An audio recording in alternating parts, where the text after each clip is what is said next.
بسم الله الرحمن الرحيم. الحمد لله رب العالمين، والصلاة والسلام على خير خلق الله محمد وعلى آله وأصحابه الكرام وتابعيهم بإحسان إلى يوم الدين.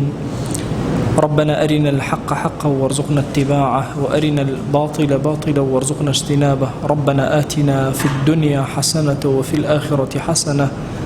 وقنا عذاب النار. بەڕێزانم ئێمە ڕۆژانی شەممە سەعات 4 ئەچینە خزمەت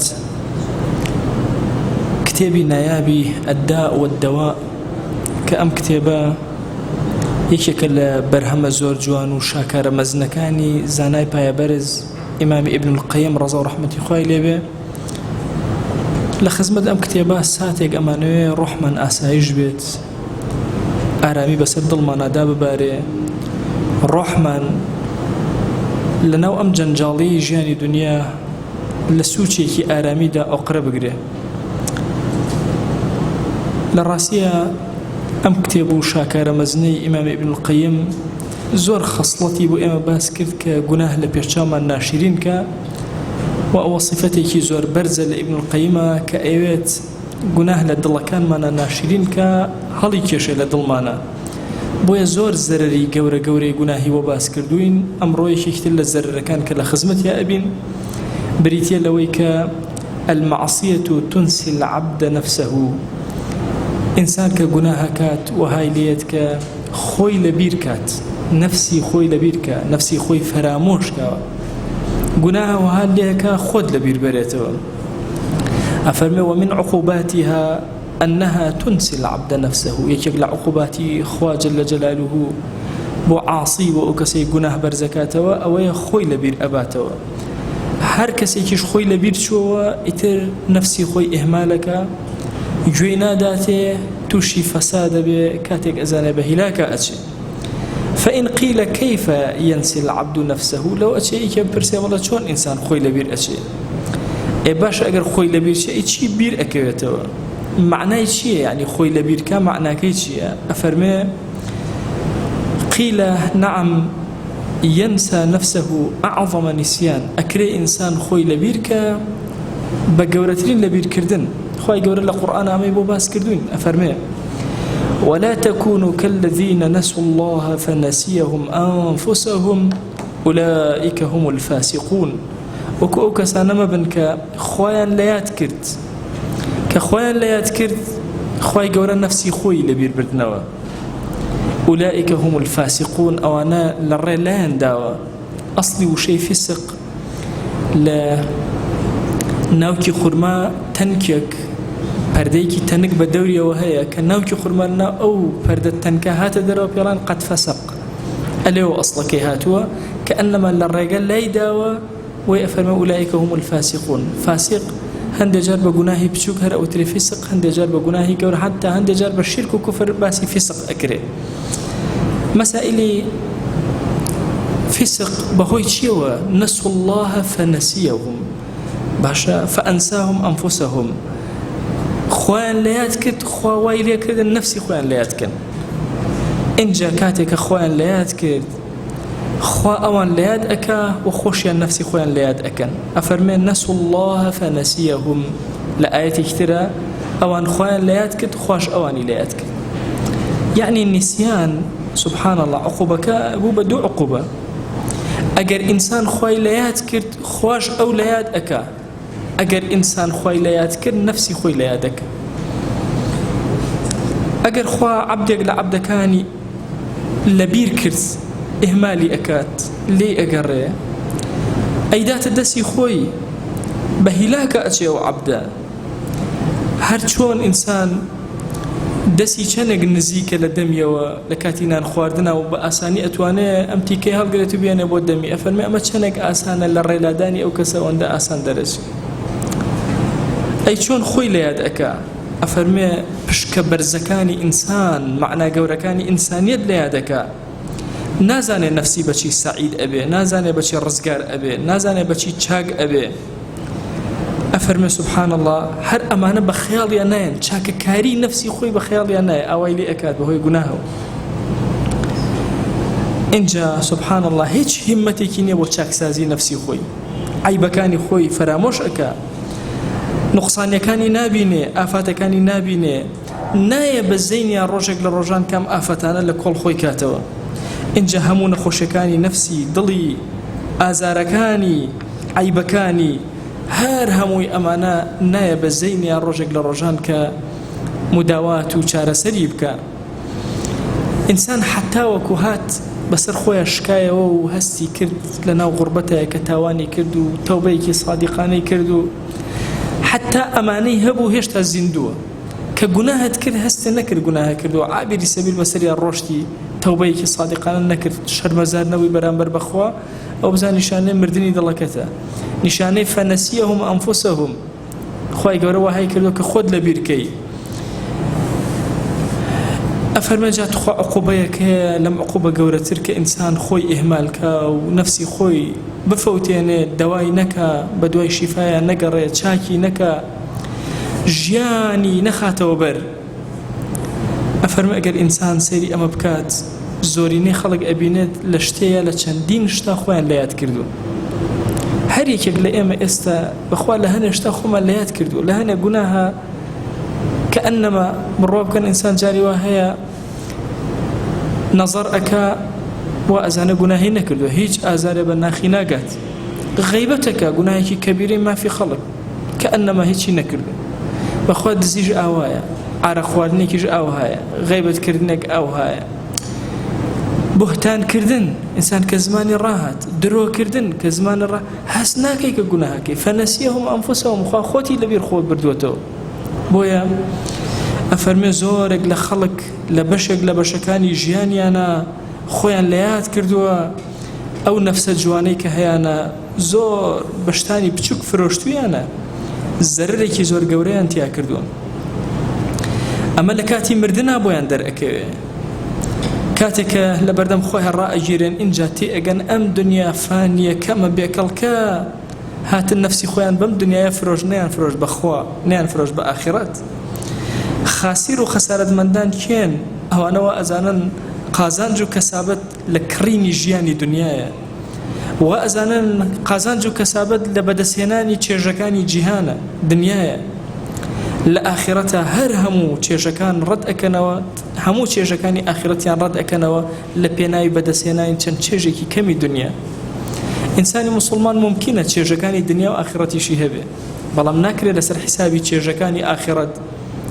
چێژەکانی دنیا هەر هەمووی پەیاکات و پەلاماری بدا.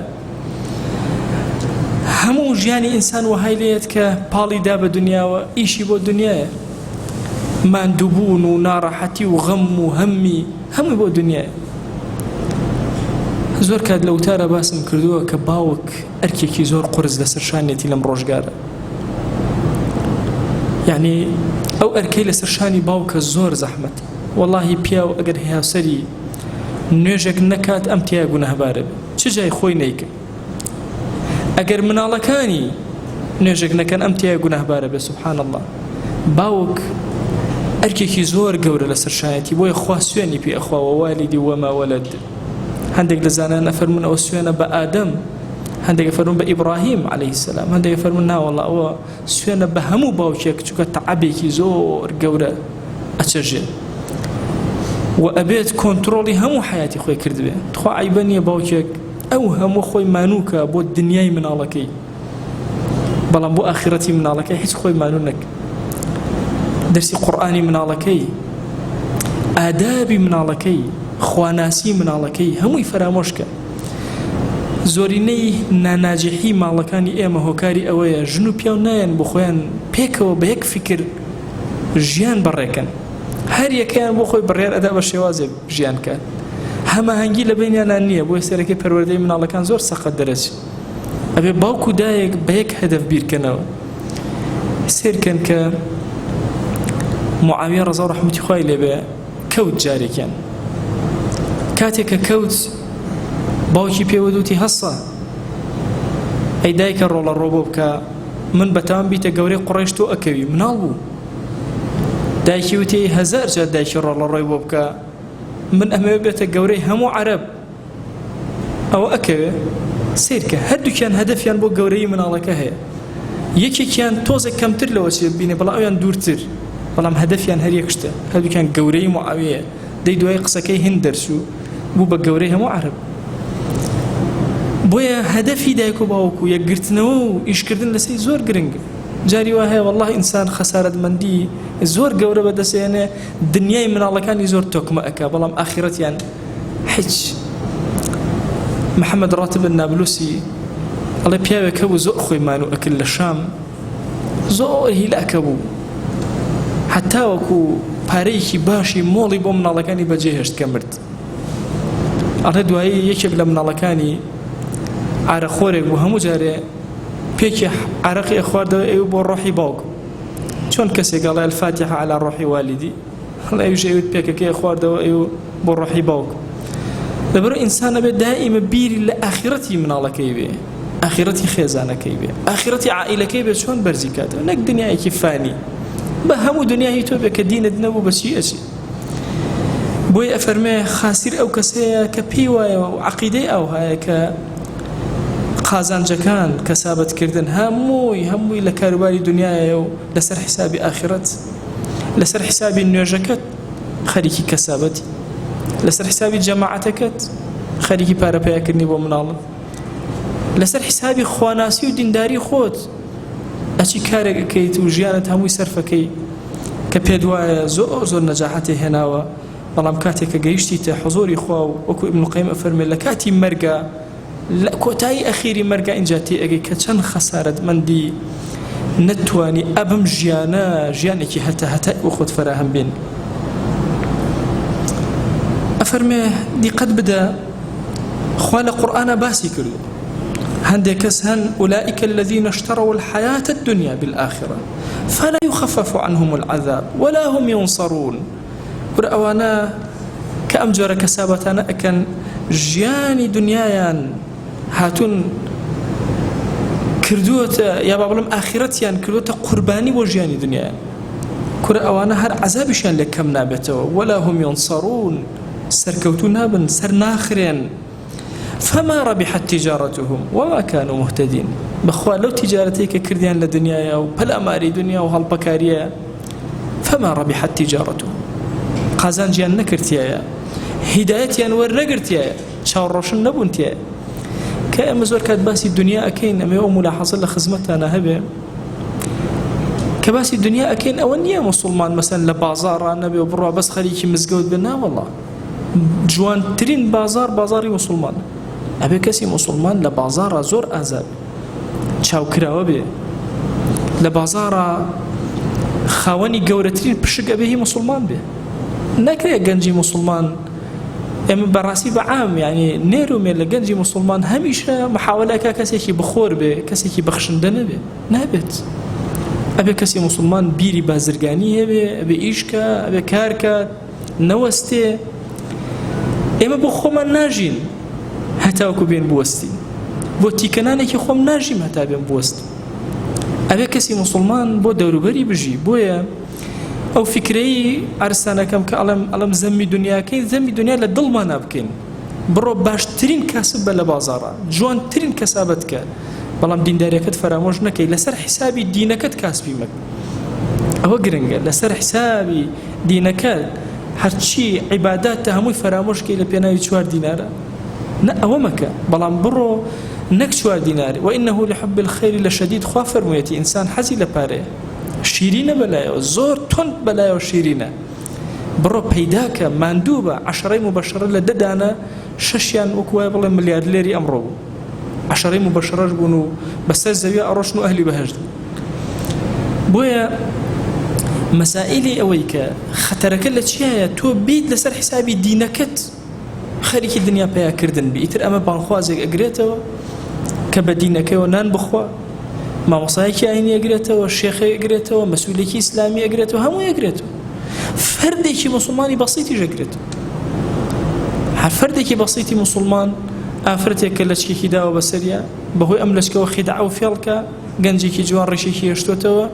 بەهۆی ڕیشەکەوە فێڵ و خیدعەکە لەناو بازارە هەموو ئەوە ئەگرێتەوە کە یەبیع دینەه بدنیاه دینی خۆی ئەفرۆشێ بەهۆی دنیاوە دنیایەکی فانی ئەوە لە ڕۆژی قیامەتە سبحان الله حەسەرات و نەدامەتێکی زۆر گەورە ڕوویان تێ ئەکە ئەی کێن ئەوانەی کەوا ڕابحن براوەکان کێن ئەوانن کە ئاخرەتی جوان ناگۆڕەوە بە دنیایەکی فانی کورە شتێکی بچووک بە شتێکی گەورە ناکەن ئەم شتە گەورەی خۆیان لەدەست نادەن لە پێناویشتانێکی بچووکی ئانی و کاتیە باشە ئەوڵی دنیا تا ئەخیری دنیا چییە هەتاوەکو ئینسان بهێنێ پشکی گەورەی خۆی لە لای خوا بفرۆشێبەوە یعنی تصور کە یەک لەحظەت وەستانە لە بەردەم خوایە جەل جەلالوهو هەموو دنیا لەم سەر بۆ ئەخیر ئەهێنێ اینجا داری ئاخرەت کە داری بەقا و مانەوەیە یعنی ئینسان سبحان الله مانەوەی ئینسان هەتایەتی ئینسان یەک لەحظەی هەتایەتی زۆر گرنگترە لەم هەموو دنیایەکەوە فانیە و بێکەڵک ئەی لەم ماوە کەمەی ژیانی ئێرە ئایا ئینسان ئەتوانێ ئەو بەهەشتە گەورە بکڕێ ئایا ئەتوانێ ژیانی هەتایی بکڕێ خۆی گەورە سبحان الله لە قورئانە باسی کردو ئێرە زۆر کەمە زۆر بە ئەندازی ئاخرەتە زۆر کەم ويوم يحشرهم كأن لم يلبثوا إلا ساعة من النهار يتعارفون بينهم سبحان الله أجر إما يستكسبان الناسين هم جاري لزانكو يكم محاضرة أو ما وصايك أشياء تشور وبيالين يكم محاضرة يكتر ناسين ما وصاك جيانا كرت جيانا كي خوي باسك وطلبة كان يجي شوين خوان الله وأم الله اللي يبومو والله أوام كردو خلقي أوامو هم ما تشوي يكترنا ناسين نزيكي ساعاتي بيأتي أفرمي همو جياني دنيا هموي كلا روجي محشرة خلق رأي جيري وأزانا كهمو جياني دنيا ساعة يكسعد ويتعارفون بينهم هل توز التعارف يعني كل جيان طاو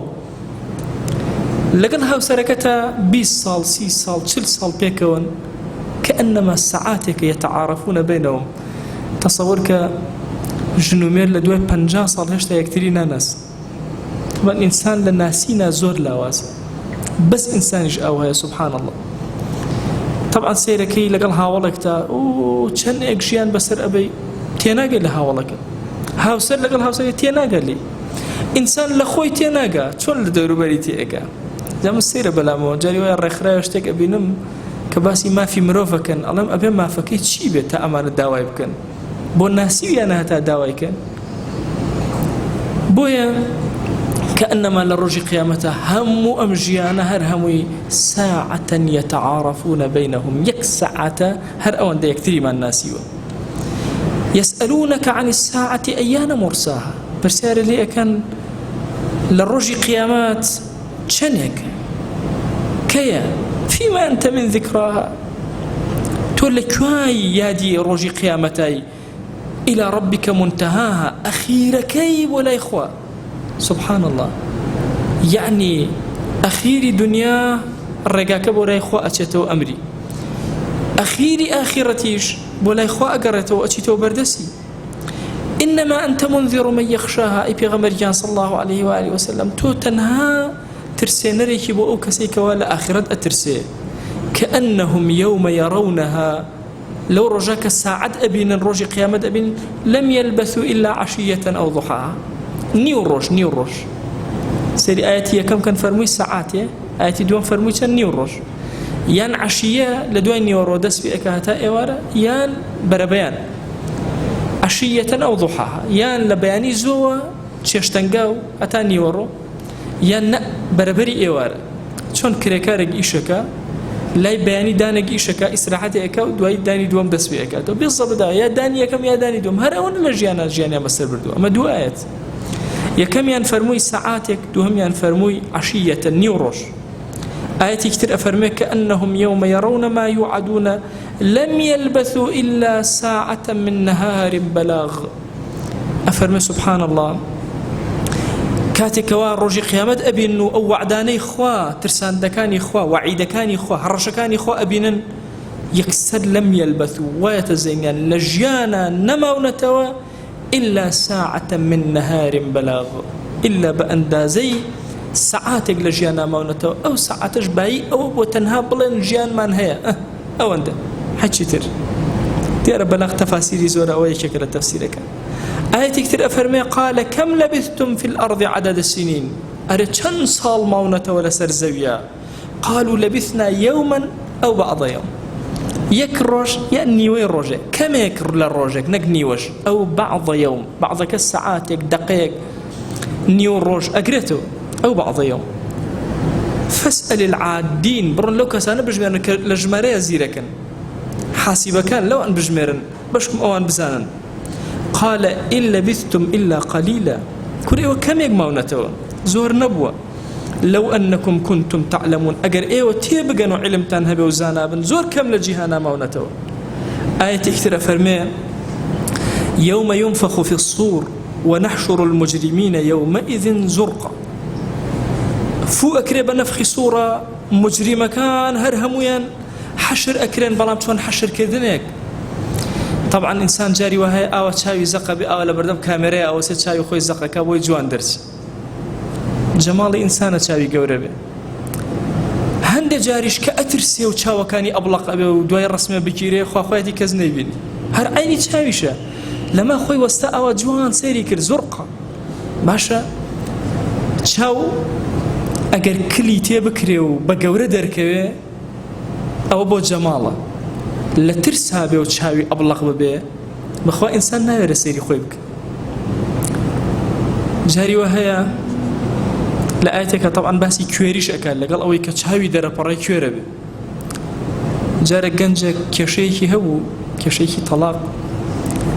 طبعا هاتبو إما وصا تشاوم حيشي نأبيني والله بوشي تشاو حيشي نأبيني والله ما وصا درزيك ما بو لتشاوم بوي تشاوم قورة بي أو تشاوم أو بو لو كتاحي تشم نأبيني زور توربهم رفيق كان بشان أقدر يعني كم بوكيو برومة شيبكم وتم شلون تي والله ما وصاها مرة رسمة كان مبزان شن جوان درس وتم بخوي والله هيش يعني جوان درس وتشوف شاو درت وقيو إنسان سامك على السيري شاو كان جا خو قال خو وزني أو أبوي رنو قلت شاو جوان خو بي عطاك كردي والله درسكم لي أبوي شاو أبوي باشا إيه لو كاتات شي والله حكي من أبيني يعني إنسان كأترسي دي قد بدن أو من أرانيك أترسيت ويكسر سيري شاوي أكي هستك خلل شاو دروس قلقي خلل شاو شاوي إنسان ضلاتي زور قوريتيا علمك هي زانستك بيوتي علم الدلائل علم الدلائل مروف ناسي دليل كان بو ناسيني إنسان تصور كان شاوي إنسان يقدن يا أدليتي بو ناسيني إنسان بروي إنسان لوتي إنسان ليوي إنسان جوي إنسان هموي كعلم دلائل أخوين طبعا علم دلائل علمي تجريبية لا سطع صدنية بلام آواك كسي كتبيني زور اشتيت يا أخواني تو طبعا لكردواري خومانا إلا لما سادرسين حتى علم الدلائل لكردواري خومانا تنهبو إنسانية بو أجل كانش مثلا لكردواري على أجر جودريج كلكي قلبو جوي قطبو باربرة كلكي قلبو جوي قطب باش أو زور باربرو أهزاي برو تاقي كرو لهزار جودريجا نوصتو نوتيان أوهن أو قاعدة وسريانا جيبا جيبا أقر كلكي قلبو جوشي قطبو زور آزاو باربر لإنسان شام علمي دلائل أي شك كألا تشاويك بوشي وازبي أو هايا نالين لسطاصت بلام أي شك بويا مسألة تشاو زور قوري لإنسانا وشي زرقان لقرآنا يعني لو رجع تشاو كان قوري أبن درأتو قنيانا درو أولا دهشتي أو رجل سريان هي طبعا بويا الحديث كان هاتوا فرماشتي بيغمريانا صلى الله عليه وآله وسلم كتغيير خلقي خوامكا بتابتي لبرويا بتابتيج لأفرتا زور باسي بروكرا ودسكاري نكن تصور أكن أجر كسي علمي دلائل بزاني كسي كيش دسكاري بروي نكرد بس ببينيني برويا صفات كان هم أزان يان علمي قافية ناسينوي خلق ناسينوي وشكان لقل يكترى تشاو برو أوان هموي تأثيرك علم قافية سيما وهلا بجا مثلا جاري وهي منالك أدوزرته بفحوصاته وأنا لنا بنمالي فلانكس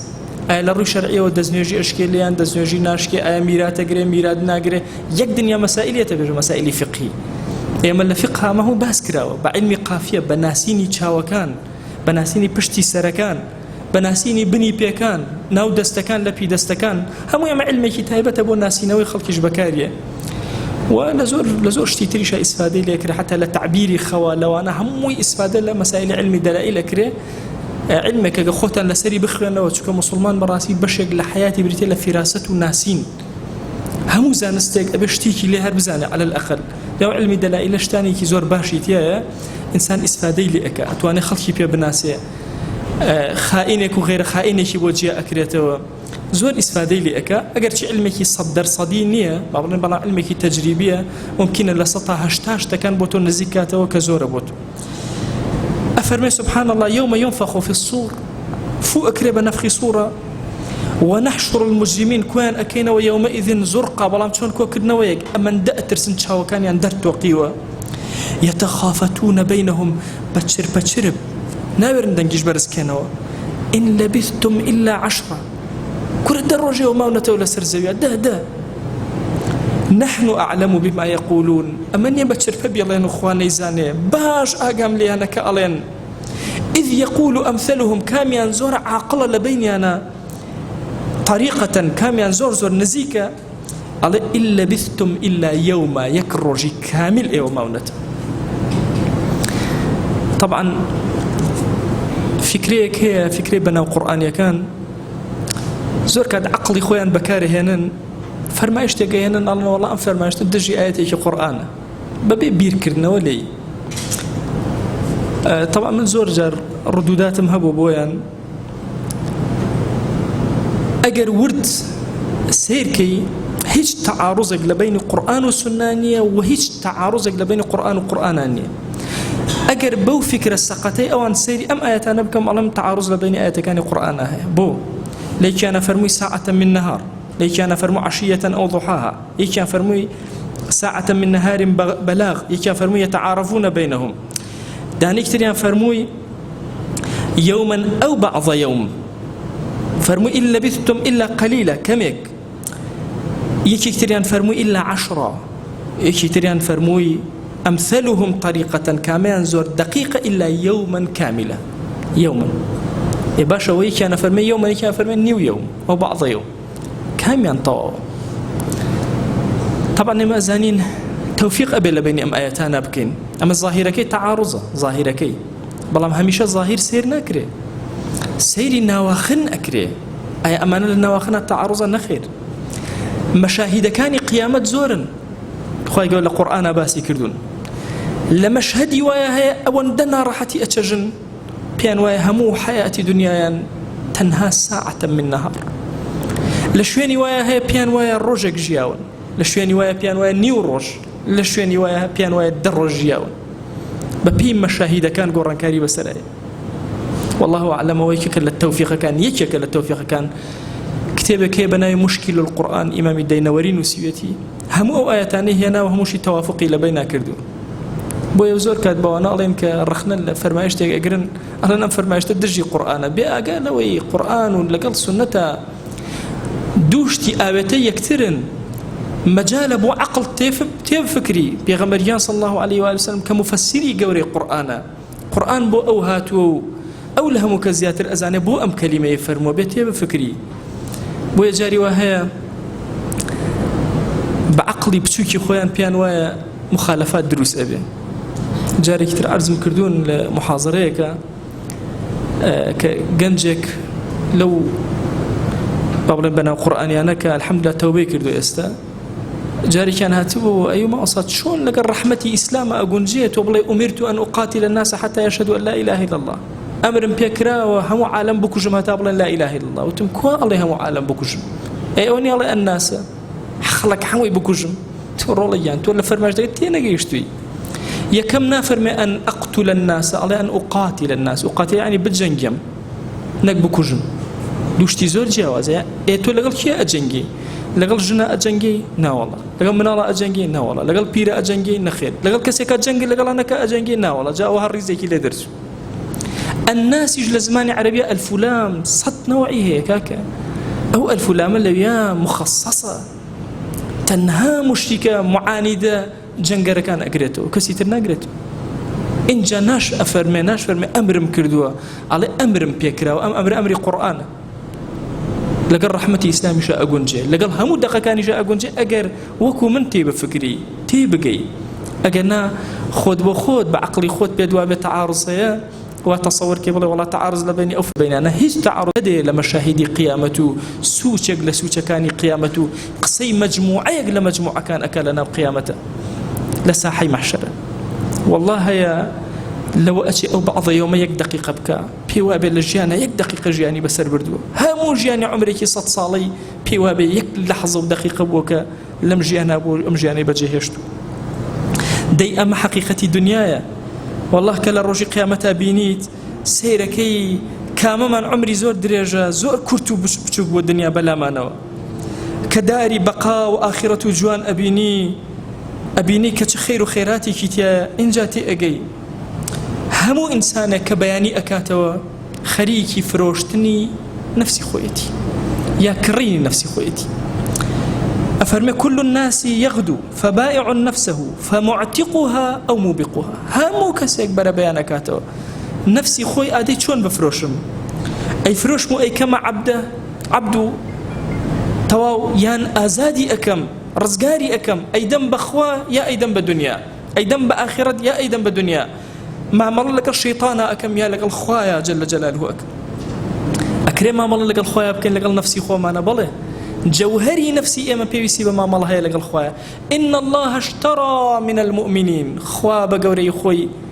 كريويتي لإيمان داران شي أنفسهم نفسي خواني لكريون وأموالهم مالكاني لكريون بأن لهم الجنة شيان أداتي لبرانا بهشت سبحان الله نفسهم هي خواجانا خم خاونينيم مالهم هي خواجانا وأنفقوا مما رزقناهم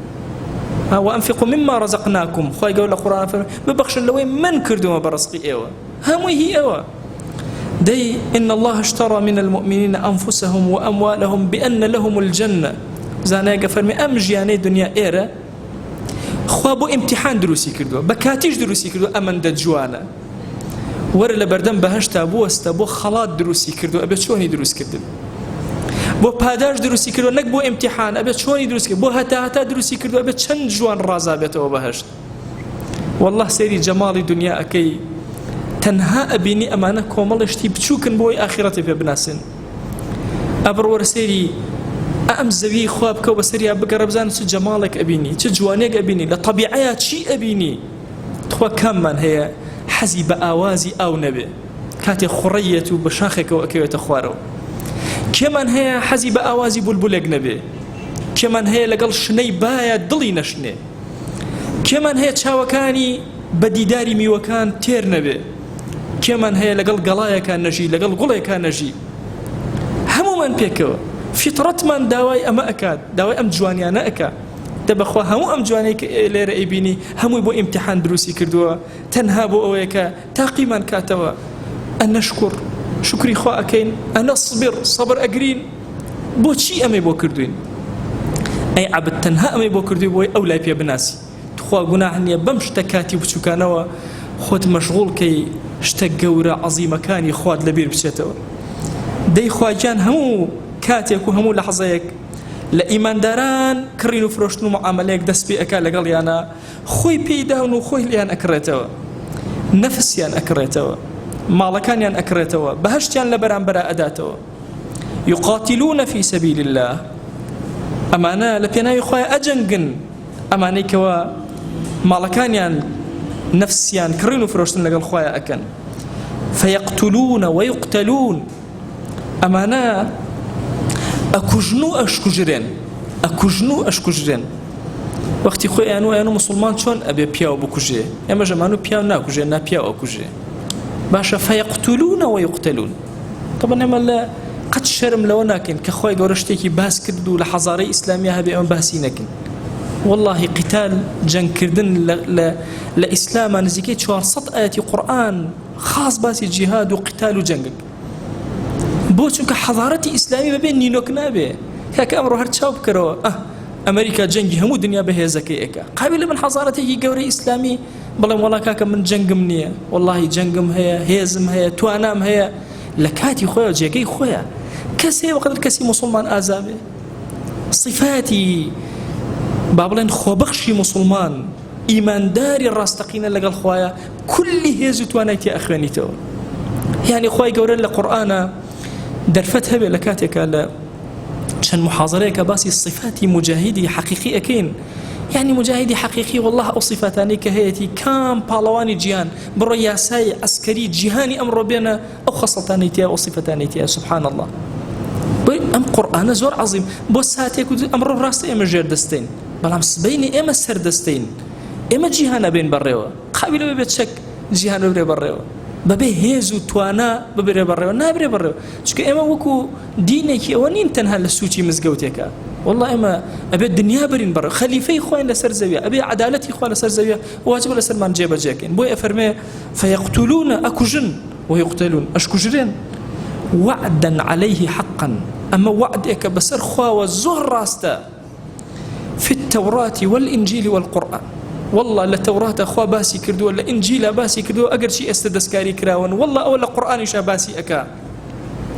ومن أوفى بعهده من الله تخوا شيء بقدر خوا وفايها بلقى العهد خويا والله لرجيان ومالي خوتي بدري إلا بهجتت بعطائك فاستبشروا ببيعكم دلتان خوش بكر نفرشني لقى الخوا أي كان الذي بايعتم به كهاتون كرن فروشتنا بيو كردوا وذلك هو الفوز العظيم بخوا أما جورتين سركوتنا أما سركوتني جوري دي أم بازرگانية لقال خوايا كتو أي هاور أم بازرگانية چند جورة أيو كسي كمفلسة بدنيا وجيري خواردوا أم كسي كأتواني نفسي خوي بفروشي مالي خوي بفروشي صفات كان ينشين صفات هل سورة التوبة باسي كردوا التائبون توبة كارن يعني جناه كارن بلى ما دام توبة كارن جناه كارن يعني هلا أكن بلام دائما أستغفر الله لسر زمانيانا جناه أكن بلام دائما بيوندي أكن وبخوا توبة أكن العابدون عبداتي خوا أكن بمعنى كلمة كلا نيجا أو استن لدروي نيجنين لناو نيجان الحامدون سباسي خوا أكن هميشه سباسي خوا أكن جل جلاله أو نعمة جورانا أبينن شاويان لمحاضرة باسم كربوتان فرق إيمان دار وغير إيمان دار شيء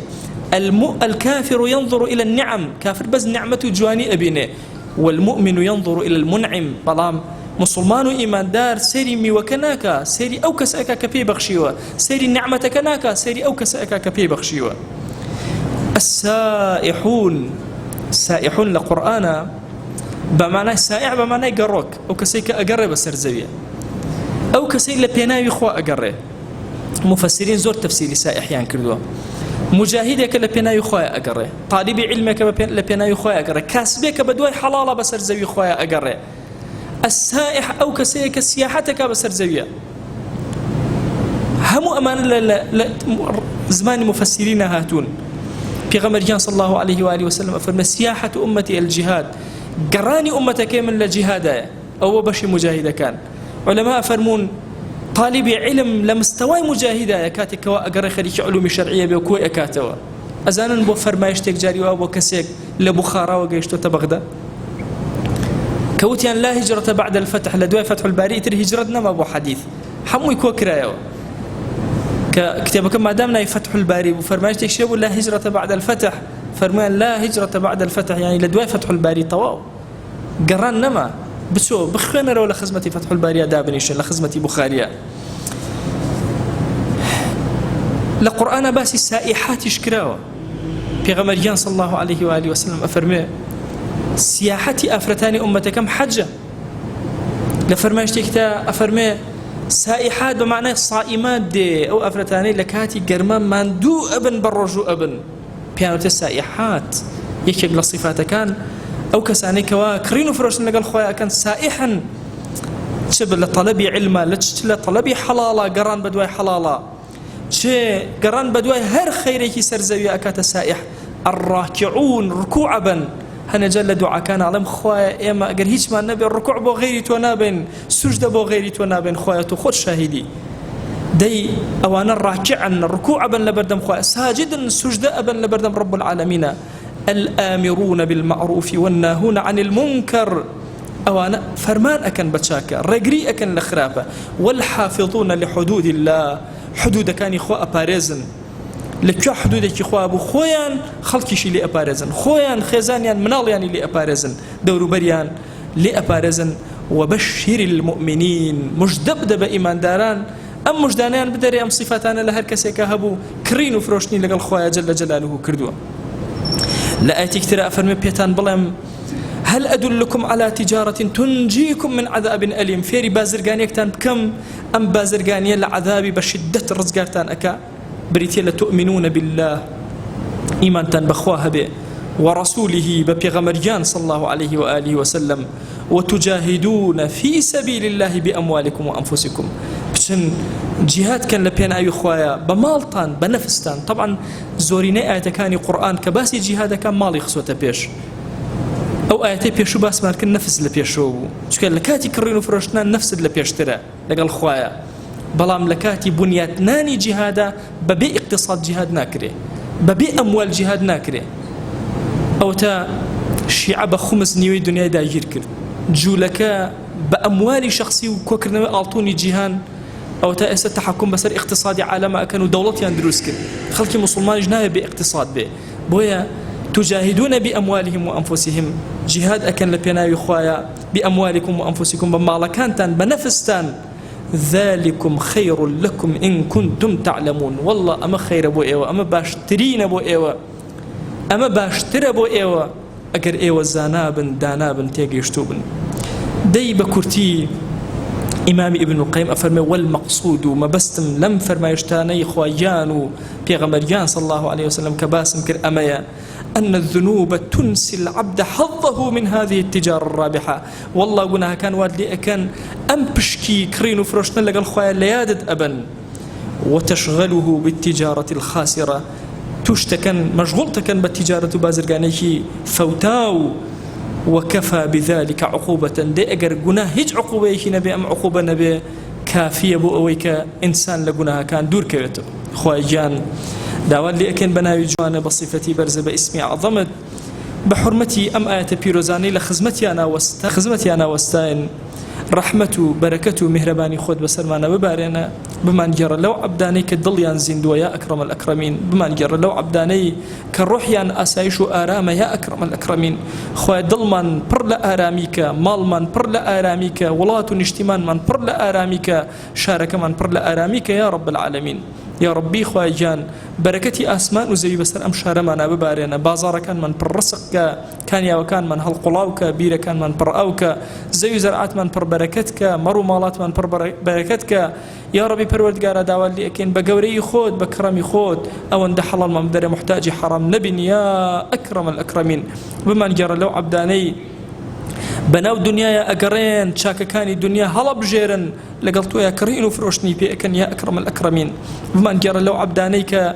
لم دنيا سربرزن بتو پروردگار لو دنيا ما يرزا من ديتون يا أكرم الأكرمين خواهي جان لقناهي خومان ودايكو باوكمان ببورة لقناهي مردوكان من ببورة لقناهي براو خشكان من ببورة لقناهي خيزان وهاوسر ومن الله كان من ببورة تو قوري خود خواهي لقناهي ما مصاو قتابي من ببورة لقناهي پروردگار أهل الشارك من ببورة هركز ما فيكي بسر من لقناهي ببورة يا أكرم الأكرمين يا ربي خواهي جان لقناهي خوشويستكان من ببورة